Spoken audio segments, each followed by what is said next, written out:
This is Dr. Emily Park. Did you know that about 70% or more of all irritable bowel syndrome, so IBS diagnoses, are actually SIBO or IMO? So SIBO stands for small intestinal bacterial overgrowth, and IMO stands for intestinal methanogen overgrowth. It used to all just be called SIBO, and they used to say, hydrogen dominant, which was more likely the cause of diarrheal symptoms, and methane dominant, which was more likely the cause of constipation symptoms.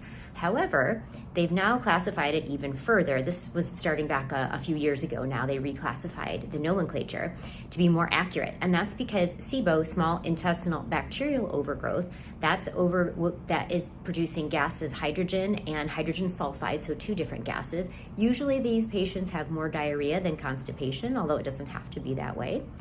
And IMO, intestinal methanogen overgrowth, is the overgrowth of methanogen type archaea, so it's not even really a bacteria, and it's not just in the small intestine, it's also in the large intestine, so that's why it's called intestinal methanogen overgrowth.